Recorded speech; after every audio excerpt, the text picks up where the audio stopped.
Salut et bienvenue à tous, vous allez vivre des moments exceptionnels avec cette 27e édition de l'Afrobasket ici à Abidjan. Derrière moi, le Palais des Sports de Treichville. On y va, c'est parti. Au sommaire de ce 41e numéro spécial Afrobasket 2013 à Abidjan, avec le tour préliminaire et zoom sur les professionnels de l'Afrobasket, toujours à Abidjan.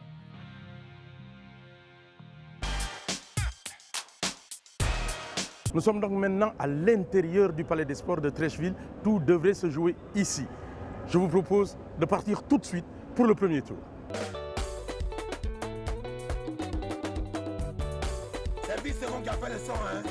Segundo. Hey, en cette nouvelle année là, pour toi va sortir. Arrête de pleurer, quand tu t'as pas oublié.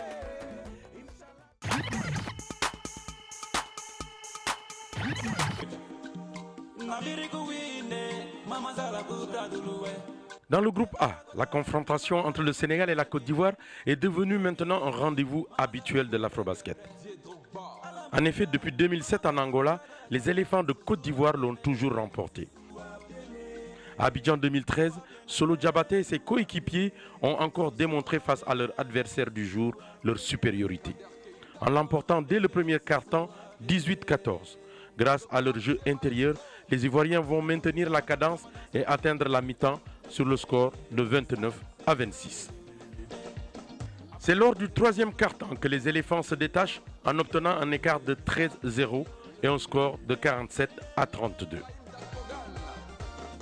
C'en était fini pour les Lions du Sénégal qui vont concéder une de leurs plus lourdes défaites depuis 2007 en 4 rencontres dans un Afrobasket. Score final 74-46. Je pense qu'on a fait un mauvais travail dans la raquette. Simplement, on a pris 28 points à l'intérieur de la raquette. C'est très difficile. Quand une équipe prend beaucoup de points à l'intérieur, c'est très compliqué. Je vous laisse découvrir les résultats et le classement du groupe A.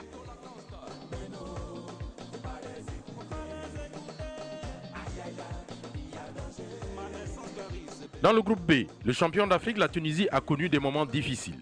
D'abord face au Maroc, finalement battu 56-54, puis surtout face à la modeste équipe du Rwanda qui s'inclinera sur le fil 83-81. Après un début de match prometteur, 26-17 au premier quart-temps, les Tunisiens vont baisser de régime et perdent la deuxième période de 2 points, 41-39. Au retour des vestiaires, les champions d'Afrique n'ont toujours pas trouvé de solution sur les tirs extérieurs rwandais. Ils sont toujours menés de 2 points, 61-59.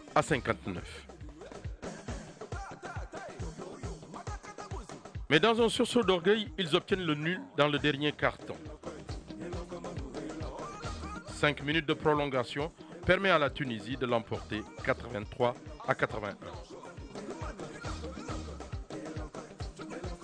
Ah, on ne méritait pas de gagner, c'est tout. On ne mérite pas de gagner. On mérite pas. C'est pas parce qu'on est plus fort que le Rwanda, non. On ne méritait pas de gagner. Et ce relâchement est inexplicable. Je vous laisse découvrir les résultats et le classement du groupe B.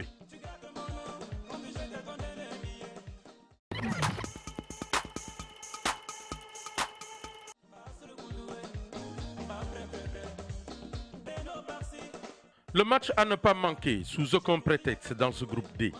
2 équipes arrivées au bord de la lagune et brillées en ayant battu le rappel de tous leurs professionnels. On comptait dans chaque équipe un joueur du championnat américain. Luc Mba Amouté côté camerounais et Aminou Al-Farouk côté nigérien. Un match indécis de bout en bout, car pendant 16 fois chaque équipe a pris l'avantage l'une sur l'autre. Mais profitant des pertes de balles des Camerounais, les Super Eagles vont marquer 22 points, tout en dominant dans la raquette, à l'image de Djogou avec 15 rebonds défensifs.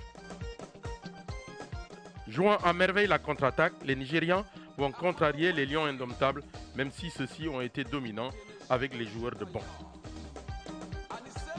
24-18 lors du premier quart-temps, 39-40 à l'avantage du Cameroun lors du deuxième quart-temps, 65-62 toujours à l'avantage du Cameroun lors du troisième quart-temps. Score final 91-84 pour le Nigeria.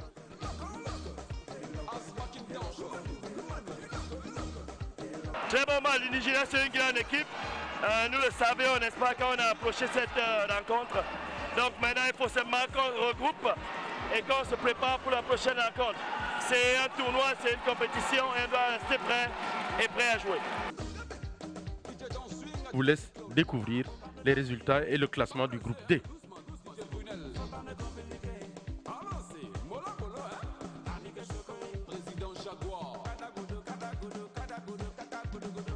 Il faut attendre le 4e et dernier quart-temps pour voir les Fauves de Centrafrique bondir sur les Palancanegras d'Angola et de concéder une défaite de 5 points, 85 à 80.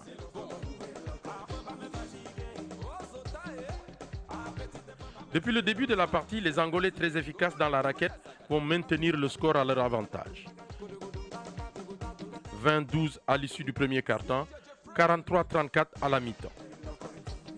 Les Angolais font alors beaucoup de pertes de balles qui permettent aux Centrafricains de revenir dans le match. 67-56 à l'issue de la troisième période, résultat final 85-80 pour les Angolais. C'était mieux de terminer le premier tour sur ce bon dynamique. Et voilà, parce qu'on avait perdu un peu de confiance, je peux dire, après le deuxième match. Et heureusement qu'on s'est ressaisi pendant ce troisième match. Je vous laisse découvrir les résultats et le classement du groupe C.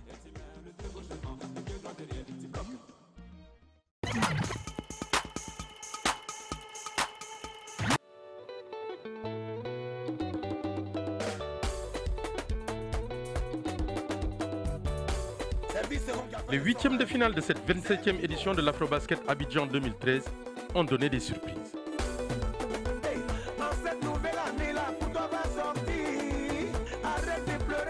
Premier match jusqu'à aujourd'hui, ce n'est que le résultat de ce qu'on a montré. On a montré un peu de jeu collectif.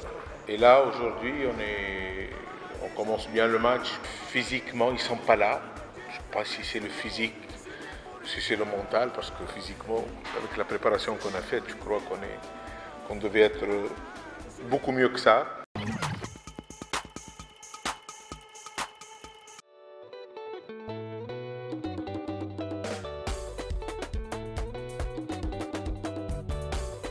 C'est bon qui a fait le son, hein. Segundo.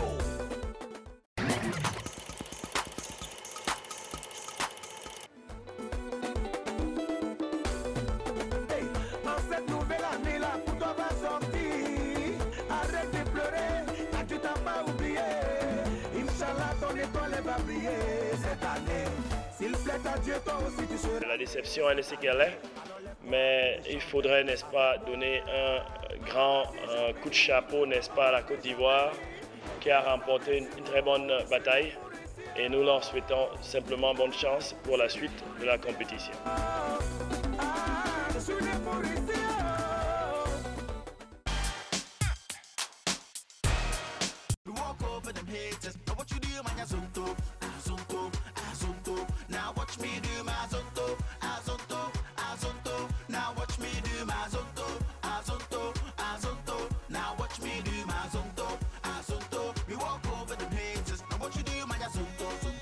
Luol Deng with the Chicago Bulls. Just want to say that be more cautious and be careful because of the things that's going on around the world today and how fast HIV is. So I urge you and I ask you to be as safe as you can be and protect yourself.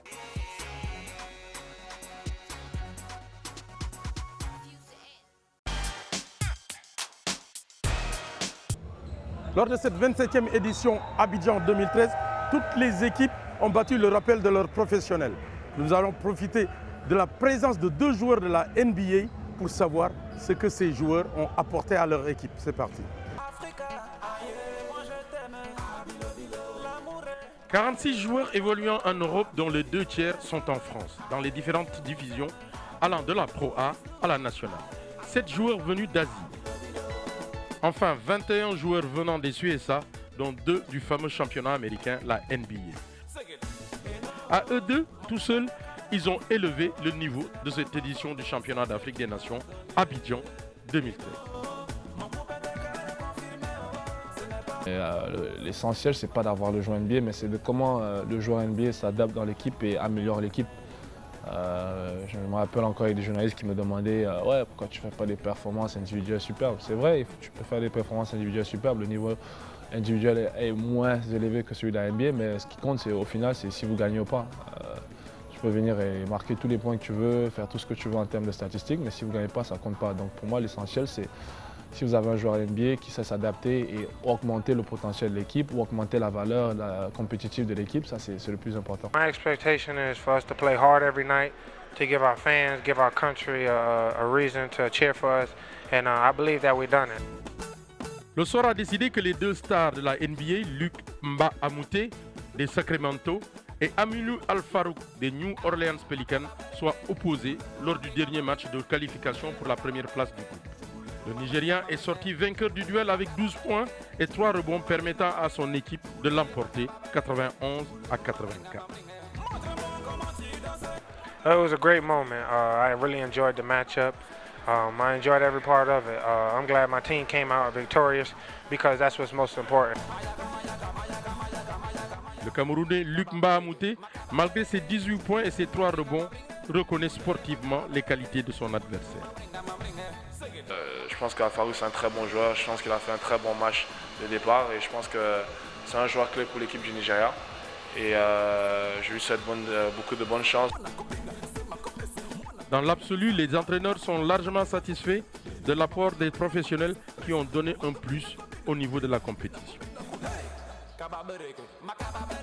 It's great, you know, the growth of the game, the level of the talent, you know, the technical development of the coaches on the teams.